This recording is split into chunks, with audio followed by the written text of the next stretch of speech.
Boa noite a todos.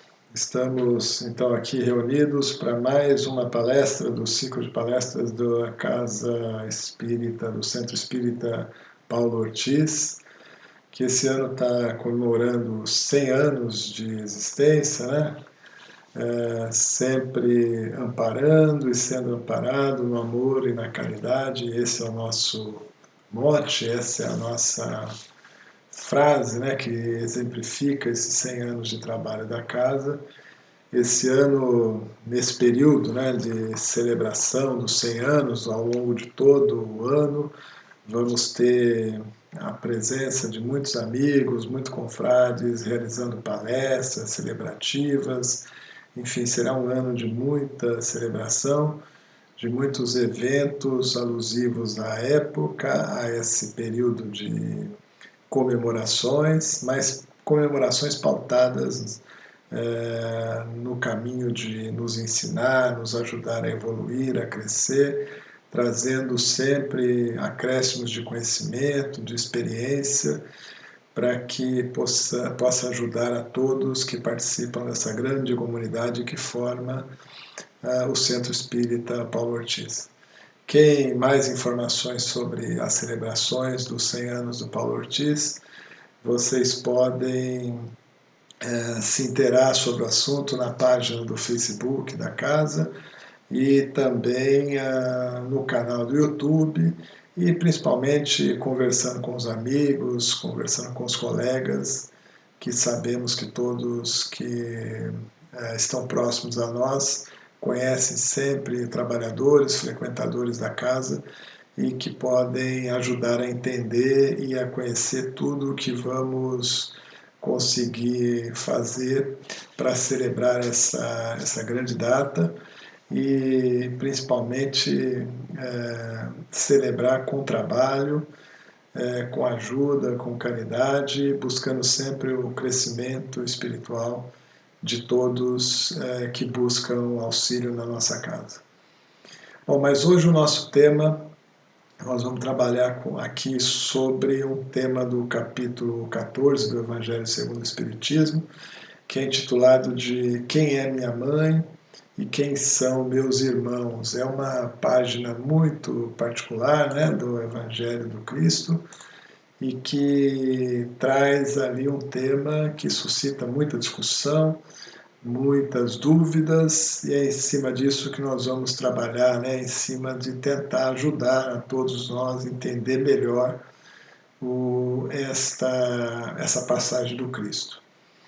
Bom, para começar a conversar sobre, antes de começarmos a falar sobre a passagem propriamente dita, vamos fazer a nossa prece de abertura, pedindo a presença dos benfeitores espirituais da nossa casa, dos amigos espirituais que nos acompanham, que auxiliam nesse trabalho, pedindo a esses amigos que nos inspirem, que nos dê a melhor compreensão da mensagem do Cristo, que nos ajude a entender as mensagens trazidas pelo nosso Mestre e que possamos principalmente incorporar esses ensinamentos à nossa vida cotidiana, à nossa prática diária de vida. Que assim seja. Bom, nesta passagem, né, que a gente observa aqui pela imagem, tentando trabalhar, né, ou entender o que acontecia ali naquele momento, nesse momento da vida do Cristo, né, para a gente entender melhor o que acontecia ali, segundo os nossos evangelistas, né, que o Cristo se reunir, estava retornando à sua casa, mas ali chegando encontrava-se uma grande multidão, né, que o seguia, que o acompanhou até ali, que o esperava também. E essa grande multidão formava ali um aglomerado de pessoas interessadas em ouvir a sua moral, em ouvir os seus ensinamentos. Mas esse grupo de pessoas, essa multidão que o acompanhava ali no seu lar, próximo ao seu lar, acabava, de alguma forma, por trazer algumas dificuldades, né, algumas perturbações na rotina da sua casa e dos seus familiares, impedindo, inclusive, muitas vezes, que eles pudessem fazer suas refeições, né, sem no recato do lar, né, vamos dizer assim.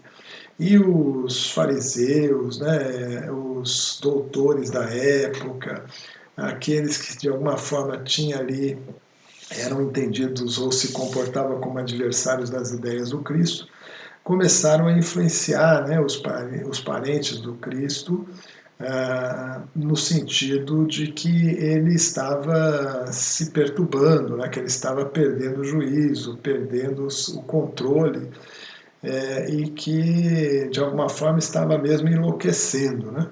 E eles incutiam essas ideias, né, na cabeça, né, incutiam essas ideias para os parentes do Cristo, e eles, motivados por essas ideias colocadas, né, pelos inimigos da moral do Cristo, das ideias novas trazidas pelo Cristo, eles resolveram ir ter com o Cristo, né, ir buscar o Cristo, chamar a atenção dele para aquela situação. E lá chegando, pediram um mensageiro, né, como a gente vê nessa imagem aqui, pediram um mensageiro que fosse chamar o Cristo para um lugar ali longe daquela multidão. E assim o mensageiro fez, avisou o Cristo que os seus irmãos e que a sua mãe o estava aguardando ali fora e que precisava falar com ele. E ouvindo isto, o Cristo respondeu com uma pergunta, né? Perguntando quem é minha mãe e quem são meus irmãos. Ele indagou isso ao próprio mensageiro, né? Como se ali demonstrando que não sabia quem estava esperando por ele. E ele disse ainda que, passando ali o olhar, né, apontando as pessoas que estavam ao seu derredor, que aquelas sim eram sua mãe, seus irmãos, né, eram os seus parentes, vamos dizer assim, e porque todo aquele que de alguma forma faz a vontade, fazia na época e faz ainda hoje a vontade de Deus, é de alguma forma o meu irmão, a minha irmã, a minha mãe, né? E isso causou, lógico, grande espanto entre todos ali, né? E a reação, naturalmente, de todos àquela afirmação dele, né? Inclusive com relação à dúvida, né? Afinal, ele demonstrava ter dúvida de quem era sua mãe, quem eram seus irmãos, e dizia que os seus irmãos e os seus parentes, né? Sua mãe, eram todos que estavam ali presentes. E isso não foi muito bem compreendido pelos ali que estavam ali seguindo por ele, né, que estavam ouvindo ele, e até porque pelas dificuldades da época, era uma mensagem ali, né, uma ideia bastante inovadora, né, e até hoje mesmo entre nós cristãos isso suscita muitas discussões, muitas dúvidas, e dentre essas dúvidas, uma delas é se realmente Jesus seria capaz de desdenhar, né, de tratar mal, de tratar os seus parentes, né, e principalmente a sua mãe, daquela forma como ele pareceu tratar para quem não entendia a mensagem que ele quis passar naquela sua fala, né? Isso suscita até hoje algumas dúvidas e por isso Kardec veio nos explicar que sempre que a doutrina do Cristo, né, que as mensagens do Cristo, as ideias do Cristo, elas estão sempre fundamentadas na lei do amor e da caridade e que a gente deve sempre submeter qualquer ideia trazida como sendo do Cristo a esse fundamento, né, da lei do amor e caridade, e que, portanto, qualquer fato, né, constatação, lei que possa ser endereçada ao Cristo, como sendo oriunda do Cristo, deve passar por esse crivo, né? Então, qualquer coisa que é trazida ali como sendo do Cristo, precisa ser uma ideia que esteja de acordo com a lei do amor e da caridade. Caso contrário, há algumas hipóteses que a gente pode levar em consideração, dentre elas que o que foi dito foi mal reproduzido, né, foi mal traduzido, não expressou direito a ideia que o Cristo realmente quis dizer.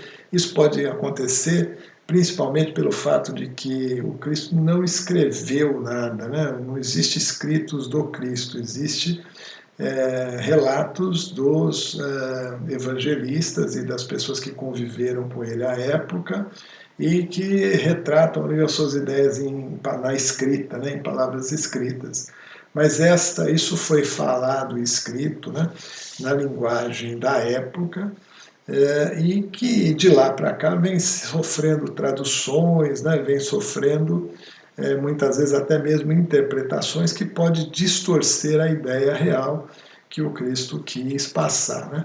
Um outro ponto é o fato de que a ideia possa ter sido mal compreendida. Né? A gente pode não estar entendendo bem qual é a ideia que o Cristo realmente quis trazer com aquele seu ensinamento. Isso pode ser uma dificuldade de entendimento, né, que a pessoa, o indivíduo pode ter, ou pode ainda ser uma distorção do entendimento, né, uma distorção maliciosa do entendimento voltada para transformar aquela ideia do Cristo a favor, né, das ideias de quem pretende assim, né, distorcer as suas ideias.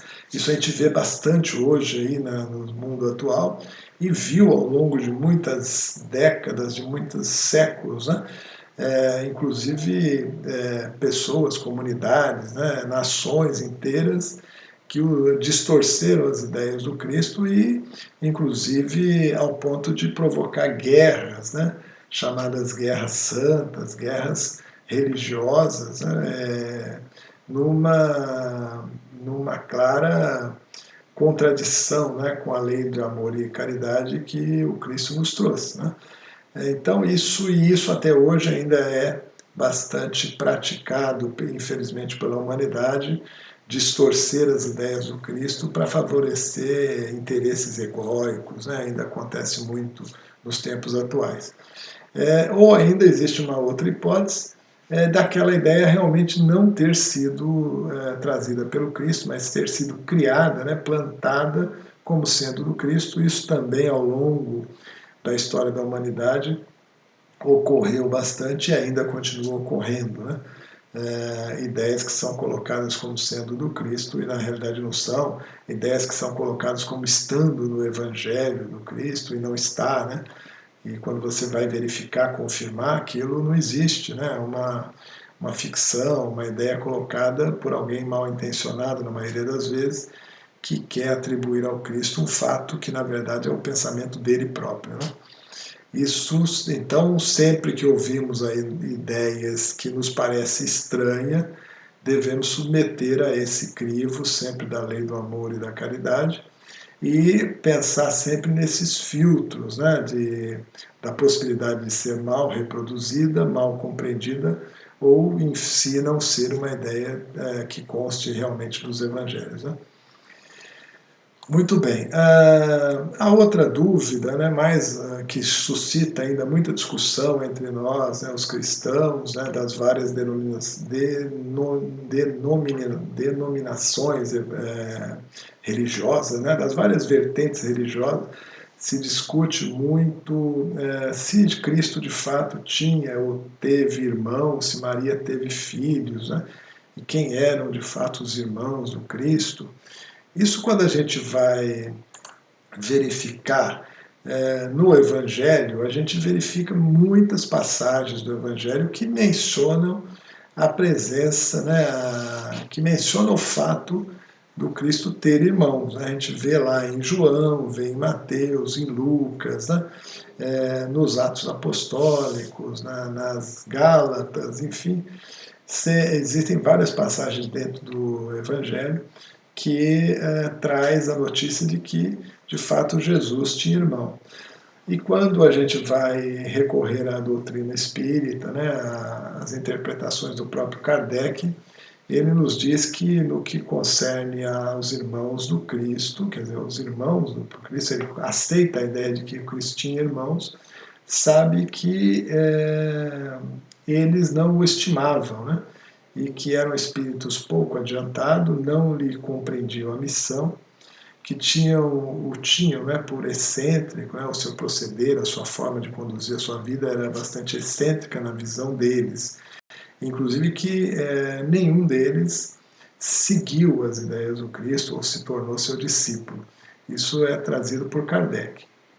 Mas aí, caminhando um pouco mais, a gente ou vai perceber né, ideias e estudos onde se coloca né, a hipótese de que esses chamados irmãos do Cristo, na verdade, eram primos, porque na linguagem da época, né, no idioma da época, na língua falada da época, o termo irmão era usado também para denominar os primos irmãos, né, os primos próximos ali. E que então, toda vez que o Evangelho suscita ali a ideia de que Cristo tinha irmãos, está se referindo, na verdade, que ele tinha primos irmãos e não irmãos, né? E que isso causa, por isso, essa confusão. E que nessa ideia, então, Jesus não tinha de fato irmão, mas tinha primos, e Maria não teve outros filhos.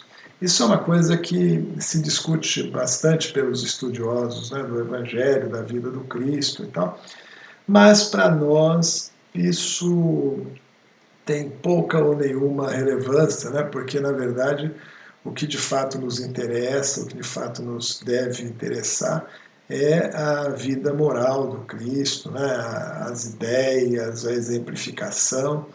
Isso também não iria mudar em nada né, a maneira como pensamos os exemplos do Cristo, o fato dele ter ou não ter irmão, e muito menos a maneira como vemos e respeitamos a figura de Maria, não poderia ser modificada pelo fato dela ter ou não ter filhos, porque uma mulher ter filhos ou não ter filhos em nada muda a sua vida moral, o seu exemplo, né?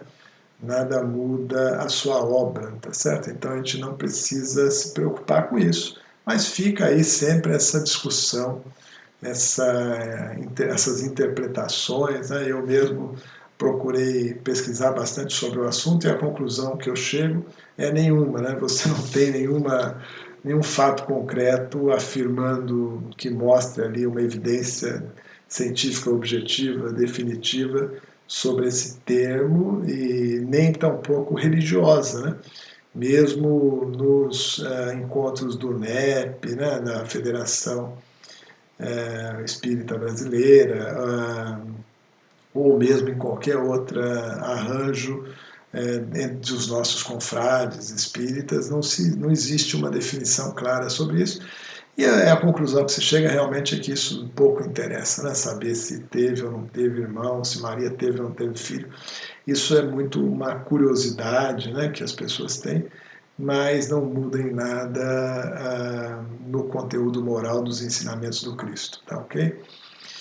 Bom, e aí Kardec vai trazer para a gente esclarecimentos da verdade né, que Jesus queria trazer ali, qual a interpretação dos fatos né, dessa lição do Cristo.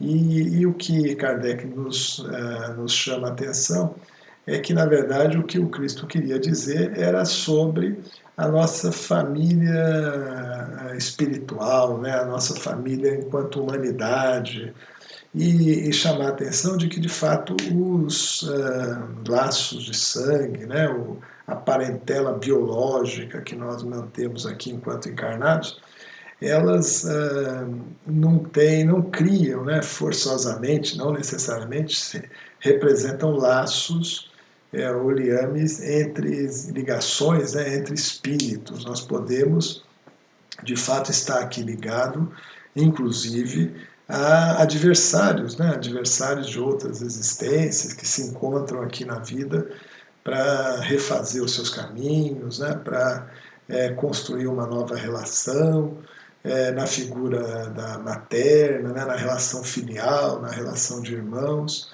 e que muitas vezes de inimigos históricos, inimigos seculares que se encontram e também muitas vezes nos prontificamos a receber criaturas que necessitam de amparo, de auxílio, e que nenhuma relação anterior tinha conosco, e que talvez nenhuma relação possa se manter, né, ao longo do tempo, ou pelo menos num primeiro momento, né? Então a verdadeira laços, né, realmente de família estão significados nos laços que nos unem espiritualmente, né, pelas ideias, pelo nosso conteúdo evolutivo, pela nossa evolução moral, pelo nosso amor, né, que ultrapassa a relação aqui rápida, né, super rápida que vivemos enquanto encarnado. Então, o que o Cristo queria dizer ali é que, de fato, aquelas pessoas ali presentes, né, que seguiam as suas ideias, muito provavelmente estavam mais afinados com ele do que muitas vezes, ou poderiam estar mais afinados com ele, do que os seus parentes consanguíneos, né, biológicos da época. E que a verdadeira simpatia, né, a verdadeira ligação que se forma entre nós está muito mais relacionado ao nosso teor vibratório, às nossas simpatias espirituais, né, aos nossos as ligações que vamos criando ao longo das nossas existências, e que ainda sob o ponto de vista material, a gente pode imaginar que, se somos criaturas milenares, né, que já passou por outros orbes durante muitas e muitas encarnações para chegarmos até aqui, a gente tem que convir de modo prático que já tivemos muitas e muitas mães, muitos e muitos irmãos, irmãs, pais, né? Muitas experiências de parentes que talvez não estejam mais conosco nesse momento, né? Tenham se afastado, uns ficaram para trás, outros evoluíram mais que nós, aprenderam mais rápido. Então, isso que é de fato um fato que o Cristo quis colocar, né? Que o que se mantém realmente é o que nós construímos do ponto de vista espiritual.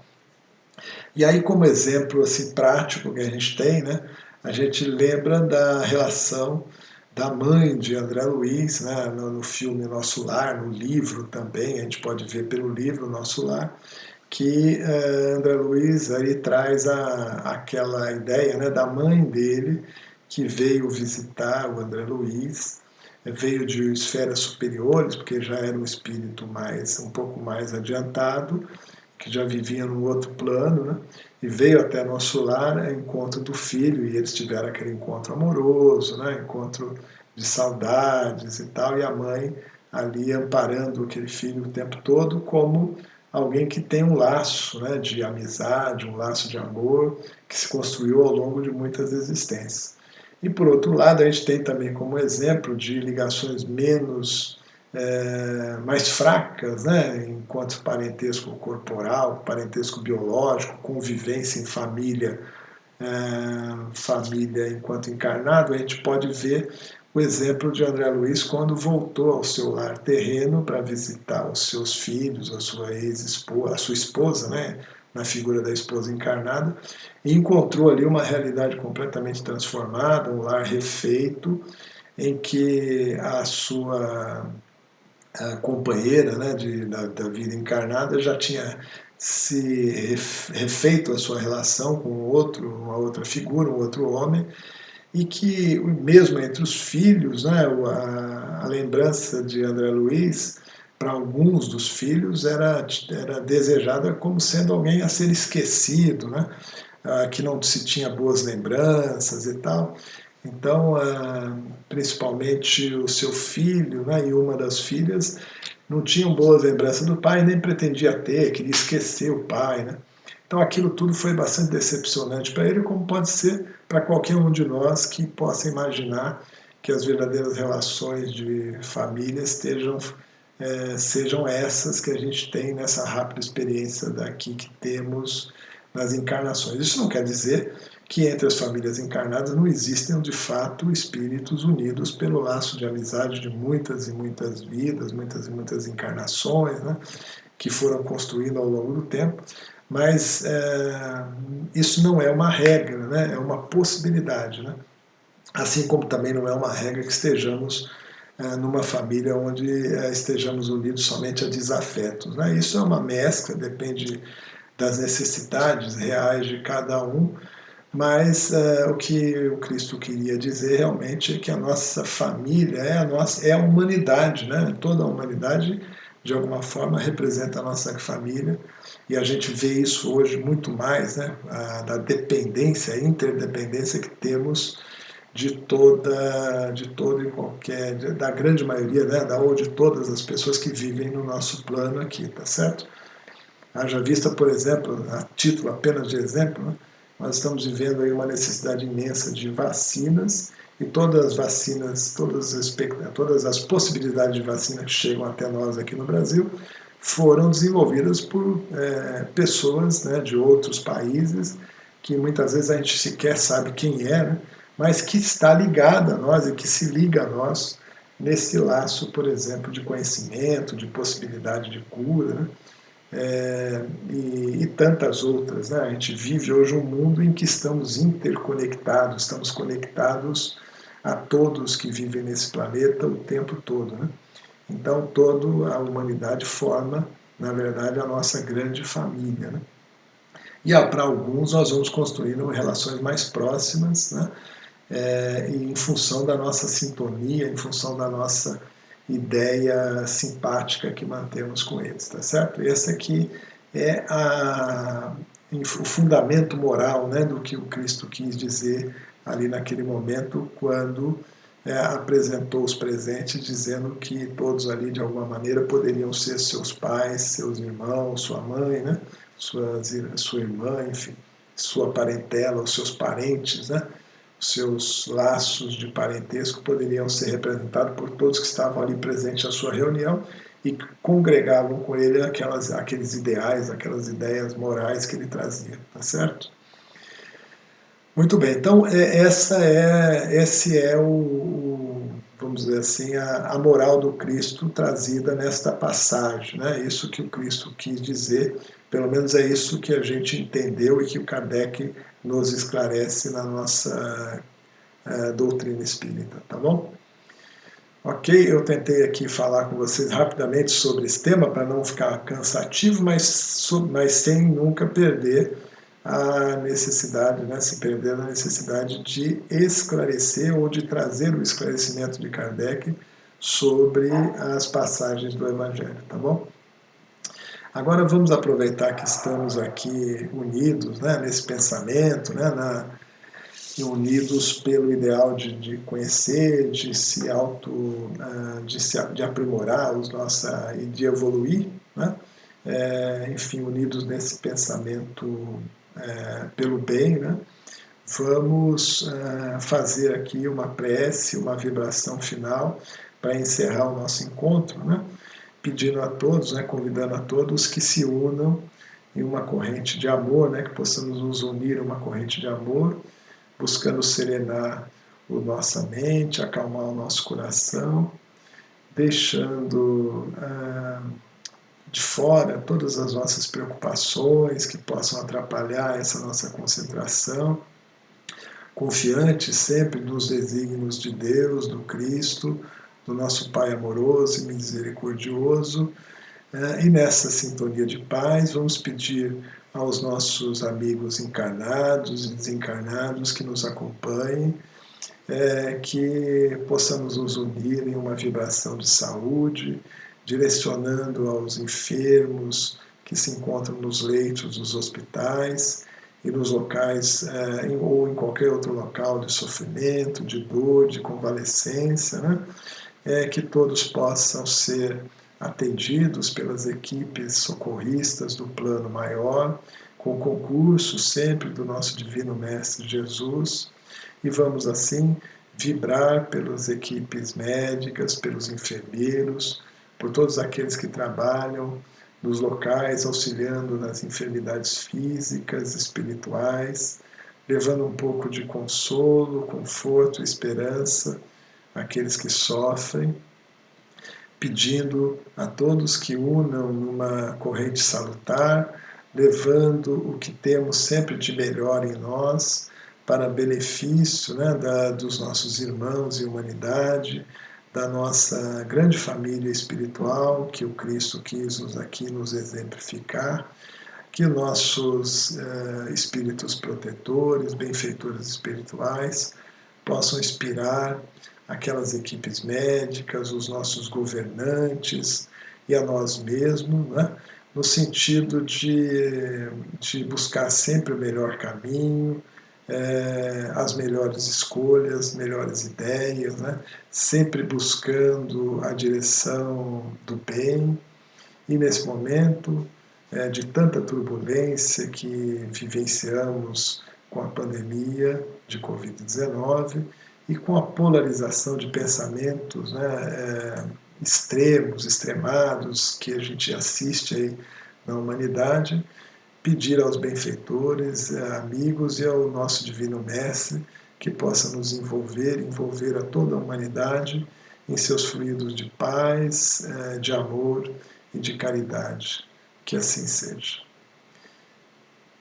Que tenhamos todos uma boa noite, né, com muita paz, e que possamos refletir sempre nas mensagens do Cristo e procurar principalmente absorver a sua mensagem, a sua moral em nossa vida cotidiana, a nossa modificação enquanto seres humanos em evolução, e que possamos entender sempre o nosso próximo como sendo a nossa verdadeira, os nossos verdadeiros parentes, a nossa verdadeira família, né? Que toda a humanidade possa sempre ter, a gente possa ter sempre isso como exemplo, né? Que possamos considerar a humanidade como uma única e grande família, unida por Deus e por Jesus, nosso Mestre. Que assim seja. Muita paz a todos.